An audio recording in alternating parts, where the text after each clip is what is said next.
Imagine stepping into a city that seems unstoppable. The year is 1938. The streets around you are crowded with automobiles, electric trams, bicycles, and thousands of pedestrians rushing toward work. Massive stone buildings line wide boulevards. Cafés are full. Department stores are busy. Trains arrive every few minutes, carrying workers from every corner of the city. Above it all rises one of the most powerful capitals on earth. This is Berlin. Today, Berlin is known as the vibrant capital of a reunited Germany. Millions of people visit its museums, monuments, and memorials every year. But the city we're about to explore was very different. Using AI reconstruction, we're going back to Berlin exactly as it appeared in 1938. We'll walk its famous avenues. We'll visit its marketplaces. We'll see the neighborhoods where ordinary families live their daily lives. We'll explore the government district where decisions were being made that would soon reshape the world. And most importantly, we'll experience a city standing at the edge of a transformation so immense that much of what we're about to see would disappear forever. Because within only a few years, Berlin would become one of the most heavily bombed cities in human history. Entire districts would vanish. Historic landmarks would be reduced to rubble. Millions of lives would be changed forever. Yet in 1938, most of that future remained invisible. For many Berliners, life appeared normal. Children went to school. Workers commuted to their jobs. Musicians performed in theaters. Shopkeepers opened their stores each morning. Families gathered in parks during the weekends. The city felt alive, modern, confident, powerful. To understand what was lost, we first have to understand what existed. So let's begin our journey. Close your eyes for a moment and imagine that it's a cool spring morning in 1938. The sun is rising over Berlin. Church bells echo through the streets. The sound of streetcars rattles across steel tracks. Newspapers are being delivered. Factory whistles announce the beginning of another working day. The city is waking up. And what a city it is. Berlin in 1938 is one of the largest urban centers in the world. More than 4 million people call it home. Only a handful of cities on Earth can rival its size and influence. For centuries, Berlin had grown from a modest trading settlement into the political and economic heart of Germany. Its transformation accelerated dramatically during the 19th century. Industrialization changed everything. Factories multiplied. Railroads expanded. Workers arrived from across Europe. Entire districts emerged almost overnight. By the early 20th century, Berlin had become a symbol of modernity. Electric lights illuminated its streets. Subway systems carried millions of passengers. Universities attracted brilliant minds from around the world. Its theaters, newspapers, and cultural institutions helped shape European society. Even those who had never visited Berlin often imagined it as one of the defining cities of the modern age. But Berlin was also a city of contradictions. It was a place where remarkable wealth existed alongside poverty. Grand boulevards stood only a short distance from crowded worker housing. Elegant cafes shared the city with industrial factories. Ancient traditions coexisted with rapid technological change. And now, in 1938, another contradiction was becoming increasingly visible. The city appeared prosperous and confident. Yet beneath that confidence, tensions were growing. The world was moving toward war. Many people could feel it. Few fully understood its scale. As we begin our walk through Berlin, keep that contrast in mind. What you're about to see is both a city at its peak and a city approaching one of the greatest catastrophes in its history. Our journey begins in the very heart of Berlin, a place that represented power, prestige, and national identity. Unter den Linden. The name means under the linden trees. For centuries, this avenue served as Berlin's grand ceremonial boulevard. In 1938, it remains one of the most impressive streets in Europe. As we approach, rows of carefully maintained linden trees stretch into the distance. Their branches create a natural canopy above the broad avenue. Elegant buildings line both sides of the street. Government ministries, universities, hotels, embassies. Cultural institutions. Every structure seems designed to communicate importance. The avenue is busy from morning until night. Automobiles glide past. Military officers walk confidently along the sidewalks. Businessmen hurry between meetings.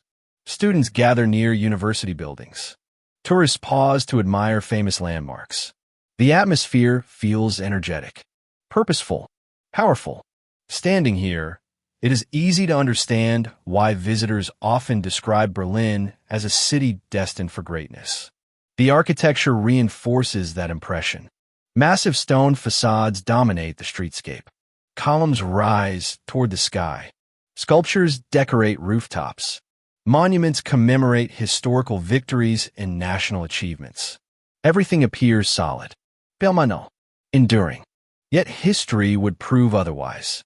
Many of these buildings would soon face destruction on a scale unimaginable to those walking these streets in 1938. But for now, the future remains hidden. The city continues with confidence. As we move farther down Unter den Linden, another famous landmark comes into view.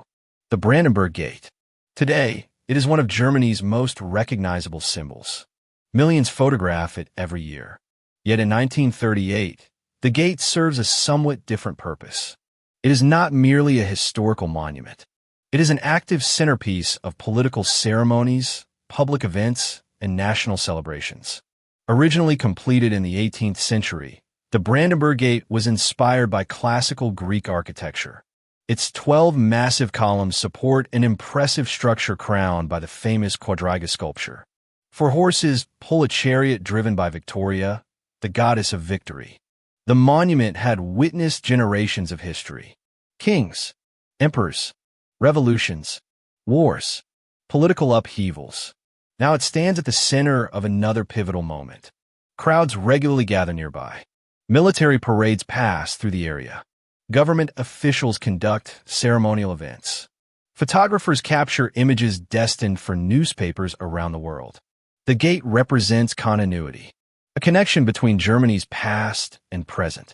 Yet few realize it will soon become a witness to unprecedented destruction. Within 7 years, Berlin will be transformed into a battlefield. The Brandenburg Gate itself will suffer damage. The city surrounding it will be devastated. But on this day in 1938, none of that is visible. The monument appears timeless, unshakable, a symbol of permanence in an uncertain world. Continuing eastward, we enter the governmental heart of Berlin. This district is where political power concentrates. Government ministries occupy enormous buildings. Officials move through corridors making decisions that affect millions of lives. Messages arrive from foreign capitals. Military reports are reviewed. Economic plans are drafted. Policies are discussed behind closed doors. To ordinary Berliners, much of this activity remains invisible. Yet the consequences will soon reach every corner of Europe. The architecture here reflects authority. Buildings are designed to inspire respect. Wide facades dominate entire city blocks. Massive entrances emphasize institutional power. Stone construction communicates stability and permanence. Everything about the district suggests control, order, confidence. The government wants visitors to feel impressed, and many are. Foreign diplomats often remark on Berlin's scale and organization. Journalists describe a capital city projecting strength and ambition. Visitors arrive expecting grandeur. Berlin rarely disappoints. Yet beneath the impressive surface, the city is preparing for a future that will demand extraordinary sacrifices. Factories increasingly support military production. Infrastructure projects accelerate. Political rhetoric becomes more aggressive. International tensions continue rising. The signs are present, but daily life continues. Most people still focus on ordinary concerns. Work, family, housing, education. The future remains uncertain. And uncertainty rarely feels dramatic when you're living through it. That is one of history's most fascinating realities. People standing on the edge of major events rarely recognize the full significance of their moment. The citizens of Berlin in 1938 are no exception. Many know change is coming. Few understand how completely their world will be transformed. As afternoon sunlight illuminates the city's stone facades, Berlin appears stronger than ever. Its economy has recovered from earlier hardships. Construction projects reshape parts of the city. Public spaces remain active. Transportation networks function efficiently. The capital project's confidence. To an outside observer, Berlin might appear destined for continued growth and success. Yet history often hides its turning points behind ordinary days. The people walking these streets cannot see the bombers that will one day fill the skies above them. They cannot imagine entire neighborhoods reduced to rubble. They cannot foresee a divided city separated by ideology and concrete walls. For now, Berlin remains whole, alive, bustling, and beautiful. But our journey is only beginning. Because to truly understand Berlin in 1938, we need to leave the grand government avenues and explore the places where ordinary people live their lives. The homes, the shops, the train stations, the markets, the cafés, the neighborhoods that formed the beating heart of the city. And as we walk those streets, we'll begin to see a more complete picture of Berlin, not just as a center of power, but as a living city filled with millions of individual stories. Stories that we're about to enter one of the most turbulent chapters in human history. In a Part 1, full video script Part 2. To understand Berlin in 1938, we need to leave behind the monumental government buildings and ceremonial boulevards. History often focuses on leaders, wars, and political decisions. But cities are built by ordinary people. The true spirit of Berlin exists not only inside ministries and famous landmarks, but in the neighborhoods where millions of residents live their daily lives. So let's continue our walk. It's now late morning. The city is fully awake. The streets are crowded. Streetcars move continuously through intersections. Bicycles weave between automobiles. Delivery trucks unload goods outside shops. Pedestrians fill the sidewalks. Everywhere you look, Berlin is moving. The first thing many visitors notice is the scale. Modern Berliners often think of their city as large, but Berlin in 1938 already ranks among the greatest urban centers on Earth. The city stretches for miles in every direction. Residential districts seem endless. Factories dominate entire neighborhoods. Railway lines crisscross the landscape. Church towers rise above rows of apartment buildings. Industrial chimneys punctuate the skyline. The sheer size of the city creates a feeling of constant activity. No matter where you stand, something is happening. A train is arriving. A market is opening. A factory shift is beginning. A crowd is gathering. Berlin feels alive. And unlike many historic cities that developed slowly over centuries, Berlin's explosive growth during the 19th century created a uniquely modern urban environment. Much of the city was designed to accommodate large populations. Wide streets improved transportation. Massive apartment blocks housed workers. Rail systems connected distant districts. Infrastructure expanded continuously to support growth. The result is a city that feels surprisingly modern, even by contemporary standards. Let's step into one of Berlin's residential neighborhoods. Rows of apartment buildings line the streets. Most are constructed from brick and stone. Many rise 5 or 6 stories high. Their facades are elegant but practical. Decorative details surround windows and entrances. Courtyards occupy interior spaces behind the buildings. Thousands of families live in these neighborhoods.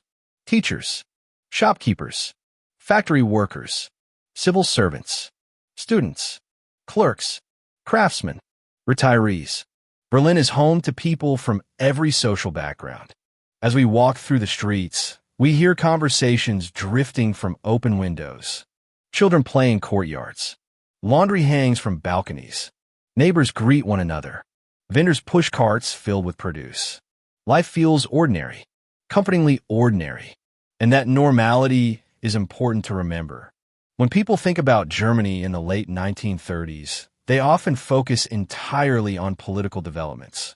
Yet for many residents, daily life still revolves around familiar concerns. Paying bills, finding housing, raising children, maintaining friendships, planning for the future. The rhythm of everyday existence continues. And Berlin offers countless opportunities for social interaction.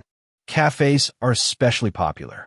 Throughout the city, coffee houses serve as gathering places for conversation and relaxation. Inside, customers read newspapers, discuss current events, meet business associates, or simply enjoy a brief escape from work. The atmosphere varies depending on the neighborhood. Some cafes attract intellectuals and artists. Others cater to office workers. Some serve wealthy customers. Others welcome working-class residents. Together, they form an important part of Berlin's social fabric. Not far away, restaurants prepare lunch for the growing crowds. The aromas of roasted meats, fresh bread, and cooked vegetables drift into the streets. Berlin's food culture reflects both regional traditions and the city's cosmopolitan nature. Visitors can find everything from simple local meals to sophisticated dining experiences. Markets provide fresh ingredients from across Germany and beyond. Merchants proudly display their products. Customers inspect vegetables, meats, cheeses, and baked goods before making purchases. The marketplace remains one of the city's most vibrant environments. Here, Berlin feels deeply human. People negotiate prices, exchange news, share gossip, discuss politics, conduct business. These interactions create the social networks that hold communities together. As noon approaches, transportation becomes even more important. Millions of people depend on Berlin's transit systems. Fortunately, the city possesses one of the most advanced transportation networks in Europe. Let's head underground. Descending the stairs into a subway station, we enter another world.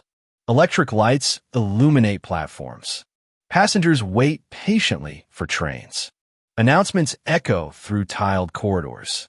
The air smells faintly of machinery and electricity. The Berlin U-Bahn, or Underground Railway, represents the technological ambitions of the modern city. By 1938, the network connects numerous districts and carries enormous numbers of passengers every day. Trains arrive frequently. Schedules are generally reliable. Stations are clean and organized.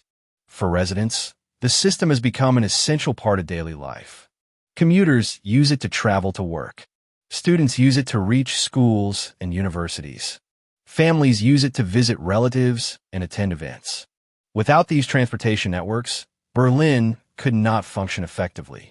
Above ground, the S-Bahn railway expands connectivity even further.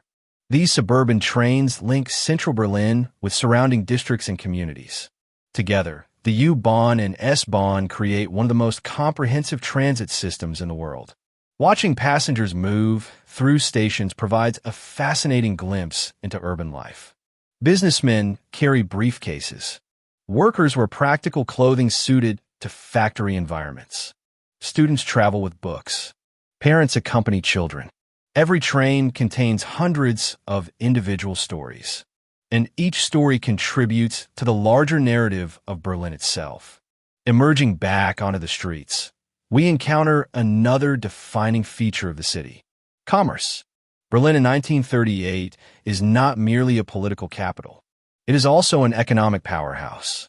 Businesses operate on every scale imaginable. Small family-owned shops occupy neighborhood streets. Large department stores dominate commercial districts. Industrial firms employ thousands of workers. Financial institutions manage enormous amounts of capital. The economy touches every aspect of daily life. One of the most impressive commercial areas can be found near Alexanderplatz. This bustling square serves as a major transportation hub and commercial center. Crowds flow continuously through the area. Streetcars arrive and depart. Shoppers browse storefront displays. Vendors sell newspapers and snacks. Workers hurry toward appointments. The energy is unmistakable. Alexanderplatz feels modern, dynamic, forward-looking. Large advertisements promote products ranging from clothing to household appliances. Storefront windows showcase the latest fashions. Businesses compete aggressively for customers. The atmosphere reflects confidence in progress and technology. Department stores deserve particular attention. These massive retail establishments represent a relatively new form of commerce. Inside, customers can purchase a remarkable variety of goods under one roof. Clothing, furniture, kitchen equipment, books, toys, cosmetics. For many visitors, these stores symbolize modern consumer culture. They offer convenience, variety, and spectacle. Elegant displays encourage spending. Escalators transport customers between floors. Large windows attract attention from passing pedestrians. Shopping becomes an experience rather than merely a necessity. Nearby, smaller businesses continue to thrive. Bookshops line certain streets. Tailors create custom clothing. Bakeries supply fresh bread. Butchers prepare meats.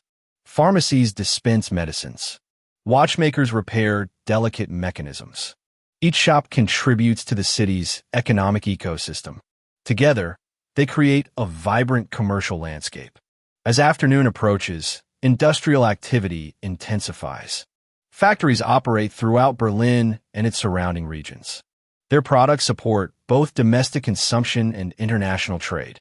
Workers enter and exit facilities according to carefully organized schedules. Machines produce goods at remarkable speed. Industrial efficiency has become one of the foundations of modern urban life. Many residents depend directly or indirectly on manufacturing employment. The relationship between industry and transportation is obvious. Railroads move raw materials. Trucks deliver finished products. Warehouses store inventory. Ports facilitate international commerce. Every component works together. The city functions like a vast, interconnected machine. Yet despite its industrial character, Berlin remains surprisingly green. Children play on lawns. Couples enjoy quiet moments away from crowded streets. For many residents, these green spaces provide essential opportunities for relaxation. The contrast between industrial energy and natural beauty contributes significantly to Berlin's character. The city feels balanced, modern but livable, efficient but human, powerful yet approachable. As evening begins to approach, sunlight reflects from windows across the city. Shadows lengthen. Streetlights prepare to illuminate roads and sidewalks. Workers gradually leave offices and factories. Families return home. Restaurants begin preparing for the evening rush. The city transitions into another phase of daily life. And while Berlin appears prosperous and confident, subtle signs of change continue to emerge. Political banners become increasingly visible. Military uniforms appear frequently in public spaces. Conversations occasionally touch upon international tensions. News reports discuss developments beyond Germany's borders. The atmosphere remains normal. But beneath that normality, uncertainty grows. The future is approaching. Most residents cannot yet see its full shape. But history is already moving. And in the next stage of our journey, we'll explore Berlin's nightlife, cultural institutions, entertainment districts, and the growing shadows that are beginning to fall across Europe. In a Part 2, full video script, Part 3. As daylight begins to fade over Berlin, the city does not slow down. Instead, it transforms. The crowds that filled office buildings and factories throughout the day now spill back into the streets. Trains carry workers home. Restaurants fill with customers. The glow of electric lights begins to replace the warmth of the afternoon sun. Berlin in 1938 is not only a political and industrial center. It is also one of Europe's great cultural capitals. For decades, artists, musicians, architects, writers, actors, and intellectuals helped shape the city's identity. Even after years of political and economic turbulence, Berlin remains a place where culture occupies an important role in everyday life. As evening arrives, theaters begin opening their doors. Well-dressed patrons gather beneath illuminated marquees. Ticket sellers welcome arriving audiences. Inside, orchestras tune their instruments. Actors prepare backstage. The anticipation is tangible. For many Berliners, attending a performance represents more than entertainment. It is a temporary escape from the pressures of daily life. Throughout the city, dozens of theaters offer different experiences. Some present classical works. Others showcase contemporary productions. Opera houses attract large audiences. Concert halls host renowned musicians. The city's cultural infrastructure rivals that of any major European capital. Visitors often describe Berlin as energetic, sophisticated, and intellectually vibrant. That reputation has been earned over generations. Not far away, cinemas are attracting enormous crowds. Motion pictures have become one of the most popular forms of entertainment in modern society. Large movie palaces dominate prominent streets. Their interiors are designed to impress. Grand staircases, elegant lighting, decorative architecture. For many residents, visiting the cinema has become a weekly ritual. Inside darkened theaters, audiences watch stories unfold on giant screens. For a few hours, everyday concerns disappear. People laugh, they cry, they dream, and they imagine different futures. Ironically, many sitting in these seats have little idea how dramatically their own future is about to change. The city around them appears stable, prosperous, permanent, but history is moving quickly, and Berlin is at the center of those movements. Let's continue toward one of the city's most famous districts, Potsdamer Platz. Today, this location is one of modern Berlin's busiest areas. In 1938, it is already legendary.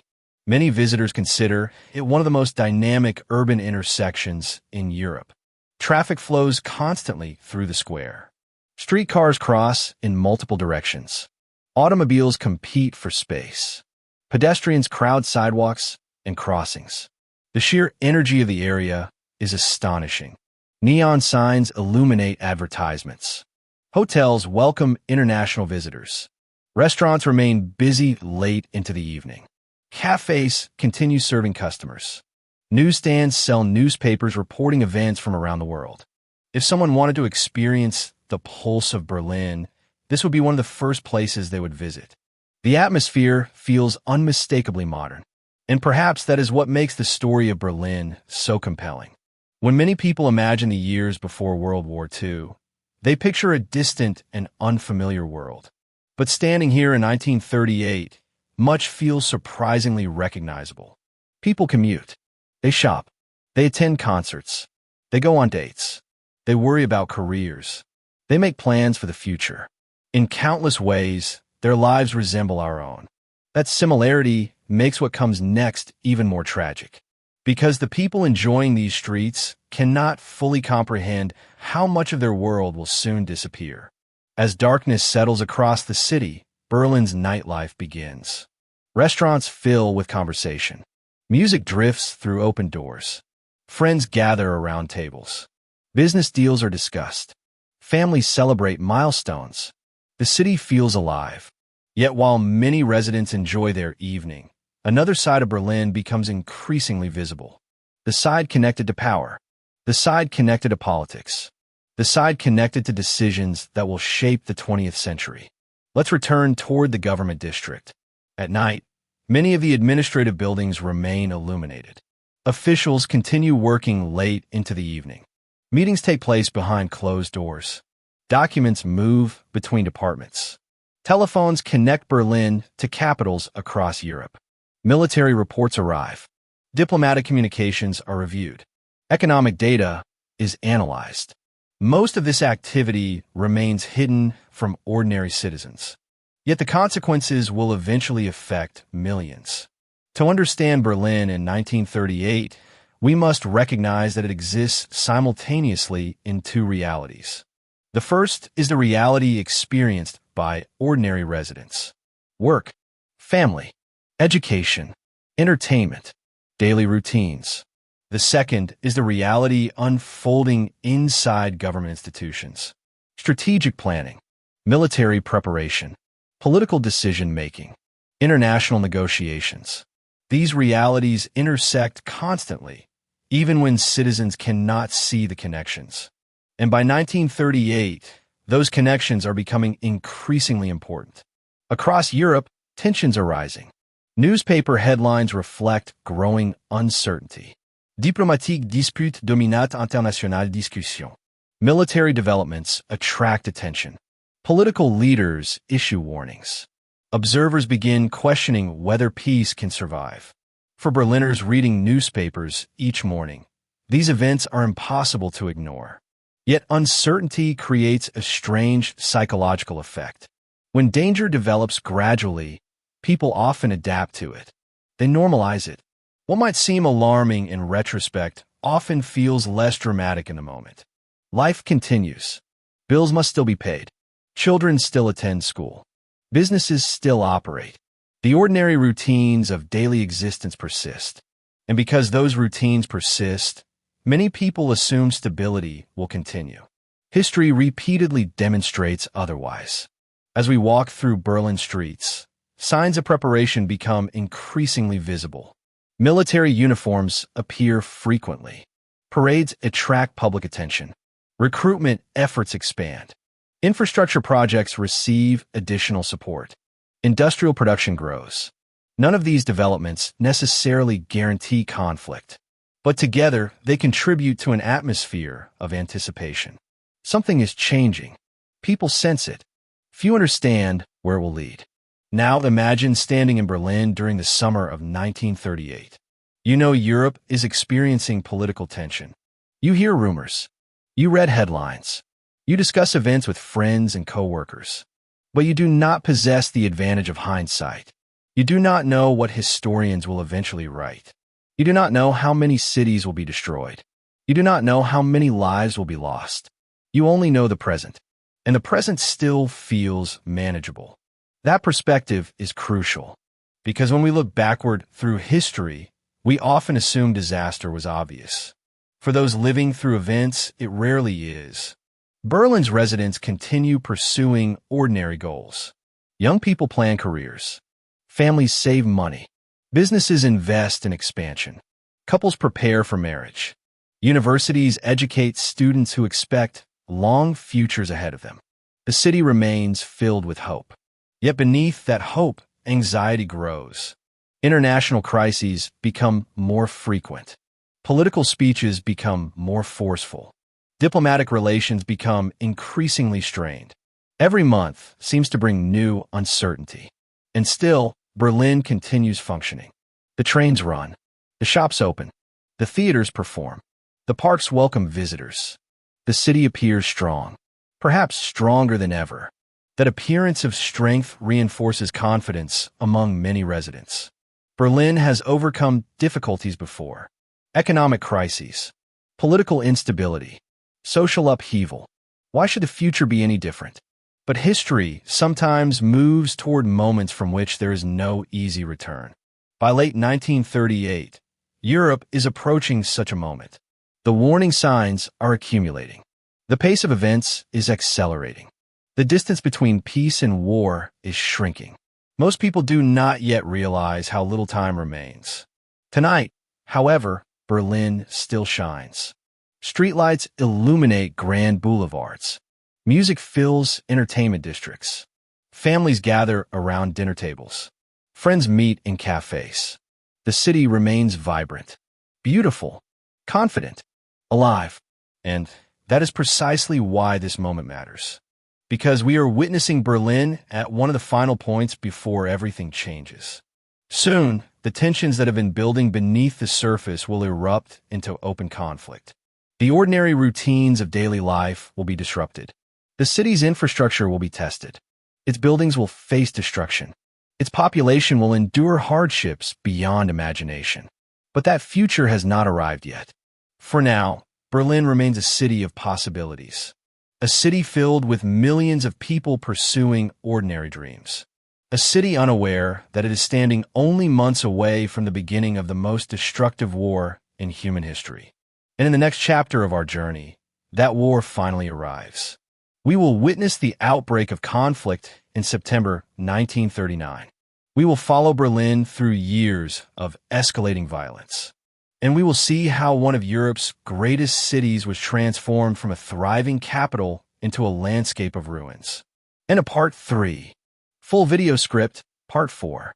The summer of 1939 feels different. Berlin is still busy. The cafés remain open. The trains continue running. The theaters still attract audiences. But beneath the surface, tension has become impossible to ignore. Newspaper headlines are increasingly dominated by international events. Diplomats move urgently between European capitals. Rumors spread through workplaces, restaurants, and apartment buildings. Many Berliners sense that history is accelerating. No one knows exactly what will happen, but everyone understands that Europe is approaching a dangerous crossroads. Then comes September 1st, 1939. The world changes. For Berlin, the transformation is immediate. The city that we have spent so much time exploring, the bustling capital filled with commuters, shoppers, students, and families, now becomes the administrative center of a nation at war.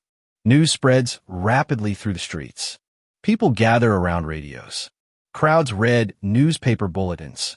Conversations become dominated by military developments. The uncertainty of previous years has finally been replaced by reality. War has arrived.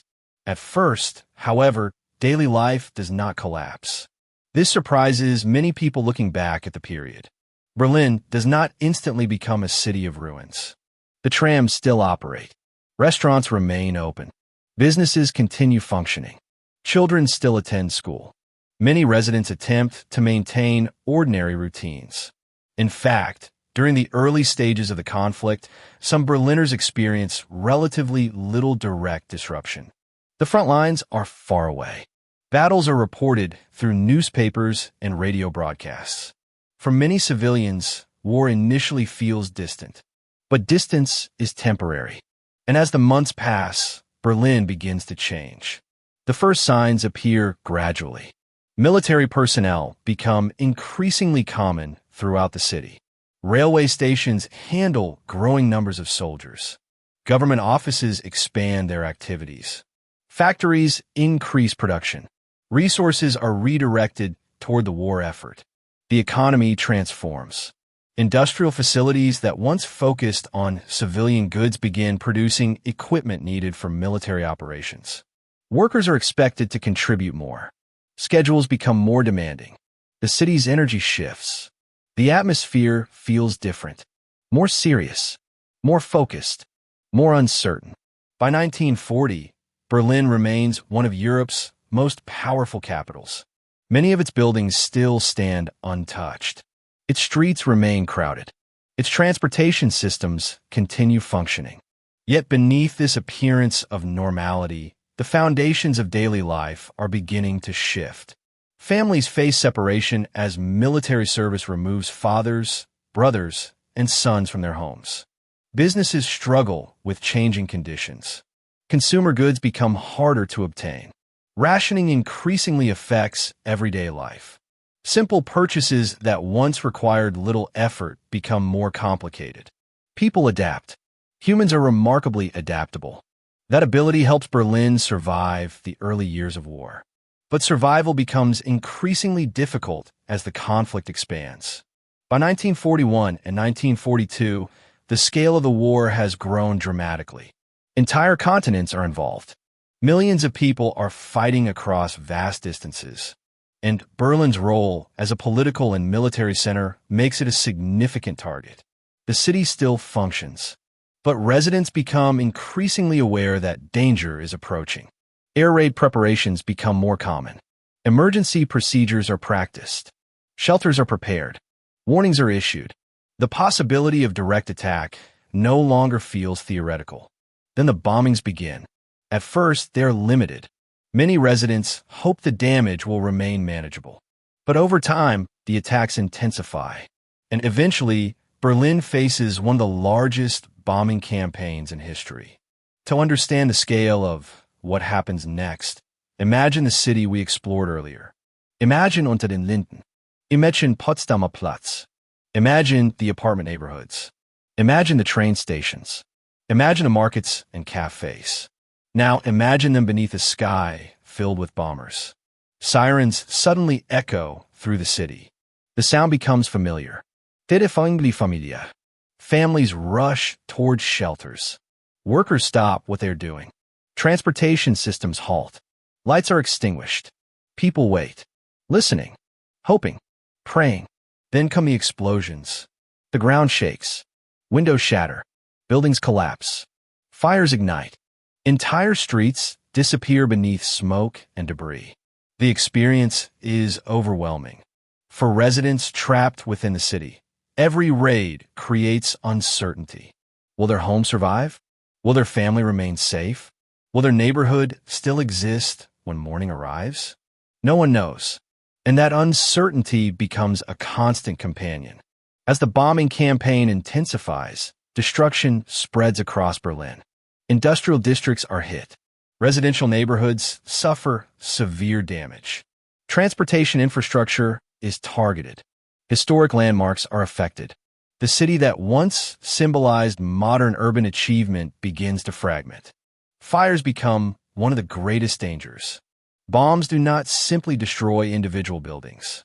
They ignite massive blazes. Under the right conditions, entire blocks can burn.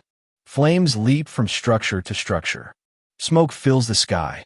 Emergency crews struggle to contain the devastation. Residents often fight fires themselves, desperate to save homes, businesses, and communities. Yet many losses prove unavoidable. Night after night, portions of Berlin vanish. The transformation is shocking. Remember the confident city of 1938. The bustling streets, the thriving businesses, the crowded public spaces. Now compare that image with Berlin during the height of the bombing campaign. Entire districts resemble disaster zones. WWII. Damaged buildings stand partially collapsed. Historic structures lose roofs, walls, and towers. Familiar landmarks become unrecognizable. The contrast is heartbreaking, and still people continue living. This may be one of the most remarkable aspects of Berlin's wartime story. Even amid destruction, life does not completely stop. Schools attempt to operate. Hospitals continue treating patients. Workers report to jobs whenever possible. Families support one another. Communities adapt to extraordinary circumstances. Human resilience becomes visible everywhere. Yet resilience cannot erase suffering. Every destroyed building represents lost memories. Every damaged neighborhood represents disrupted lives. Every casualty represents a future that will never happen. As the war continues, conditions become increasingly severe. Food shortages worsen. Housing becomes scarce. Transportation systems struggle. Infrastructure deteriorates. Exhaustion spreads throughout the population. The optimism that characterized Berlin in 1938 feels impossibly distant. The city has changed, and the changes are accelerating. By 1944, destruction reaches unprecedented levels. Some raids involve hundreds of aircraft. The damage becomes difficult to comprehend. Entire sections of the city are devastated. Landmarks that survived for generations disappear within hours. The skyline itself changes. Where church towers once stood, ruins remain. Where grand buildings once dominated avenues, empty spaces emerge. Where thriving neighborhoods once existed, rubble fields appear. Berlin is no longer merely experiencing war. Berlin is being transformed by war. The city we visited at the beginning of this documentary is fading away. Yet the final chapter has not arrived, because even greater challenges still lie ahead. As 1945 approaches, military forces move closer to Berlin. The conflict that once seemed distant now converges directly upon the city. What follows is among the most intense urban battles in modern history. The sounds of artillery become constant. Explosions echo through damaged streets. Buildings already weakened by bombing suffer additional destruction. Civilians endure unimaginable hardships. By this point, many residents are simply trying to survive. The routines of ordinary life have largely disappeared. The city that once represented confidence, culture, and progress now struggles beneath the weight of war. Street by street, building by building, district by district. Berlin collapses. When the fighting finally ends in 1945, the scale of devastation is staggering. Large portions of the city lie in ruins. Millions of tons of debris cover the landscape. Transportation systems are crippled. Housing shortages are severe. Infrastructure requires enormous reconstruction. Many famous landmarks have suffered heavy damage. Some survive. Others are lost forever. Walking through Berlin after the war feels almost surreal. Visitors struggle to recognize locations that once defined the city. Entire neighborhoods have been transformed. The vibrant capital of 1938 seems impossibly distant. Yet amid the devastation, something remarkable remains. The people, exhausted, traumatized, grieving, but still present, still determined to rebuild. In the final chapter of our journey, we will see how Berlin rises from the ruins. We will explore the division of the city during the Cold War. We will examine how Reconstruction reshaped the urban landscape. And we will compare modern Berlin with the extraordinary city that existed before World War II changed everything. Into Part 4. Full video script, Part 5. When the fighting finally ends in 1945, Berlin is almost unrecognizable. The city we began exploring at the start of this journey. The confident capital of 1938 filled with crowded boulevards, elegant buildings, thriving businesses, and millions of ordinary lives, has been transformed. Across vast sections of the city, ruins dominate the landscape. Mountains of broken bricks fill former streets. Burned-out buildings stand like skeletons against the sky. Entire neighborhoods have disappeared. The physical destruction is staggering, but the human cost is even greater. Millions of people across Europe have lost family members, homes, livelihoods, and futures. Berlin sits at the center of that tragedy. Yet history rarely stops moving. Even after devastation on this scale, people begin rebuilding. Almost immediately, Berliners face an enormous challenge. How do you reconstruct a city that has suffered such catastrophic damage? Where do you begin? Do you restore what existed before? Do you create something entirely new? Do you preserve the scars of history or attempt to erase them? These questions will shape Berlin for generations. In the months following the war, survival becomes the first priority. Food remains scarce. Housing shortages are severe. Basic infrastructure requires repair. Many residents live among ruins. Others occupy damaged buildings that would have been considered uninhabitable only a few years earlier. Everyday tasks become difficult. Yet throughout the city, reconstruction efforts slowly begin. Workers clear debris. Engineers inspect damaged structures. Transportation routes reopen. Utilities are restored. Piece by piece, Berlin starts moving forward. But rebuilding is complicated by another development. The war may be over, yet a new division is emerging. The former allies who fought together against a common enemy are increasingly becoming rivals. Political tensions grow. Ideological differences deepen. And Berlin finds itself directly on the fault line of a new global struggle. The Cold War. In many ways, Berlin's second great transformation begins here. The city is divided into occupation zones. Different sectors are administered by different powers. At first, some hope that cooperation will continue. Instead, tensions increase. Year after year, the divide becomes more visible. Different political systems emerge. Different economic systems develop. Different visions for the future compete. Eventually, Berlin becomes one of the most important symbols of the Cold War. A city physically divided by ideology. A city where global tensions become local realities. For residents, this division affects daily life in profound ways. Families become separated. Communities are split apart. Relationships become complicated. The city that once functioned as a unified whole now operates under dramatically different conditions depending on where one lives. And then, in 1961, one of the most famous structures of the 20th century appears. The Berlin Wall. Almost overnight, barriers begin separating East and West Berlin. What starts as temporary security measures evolves into a fortified border. Concrete walls, guard towers, fences, checkpoints. The division becomes impossible to ignore. For nearly 3 decades, the wall shapes life in Berlin. Generations grow up knowing only a divided city. Visitors from around the world come to witness this extraordinary situation. Berlin becomes more than a city. It becomes a symbol of political conflict, a symbol of competing ideologies, a symbol of a divided world. Yet even during these years, life continues.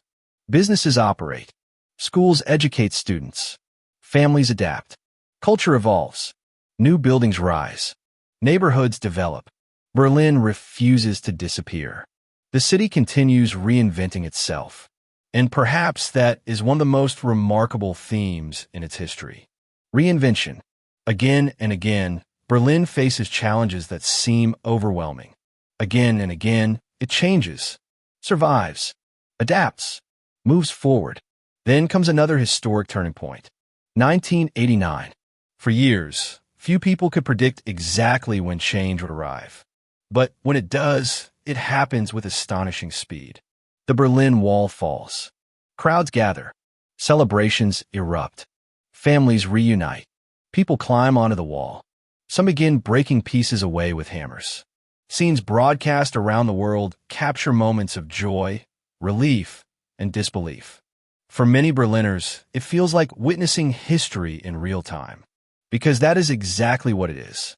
The divided city is beginning a new chapter.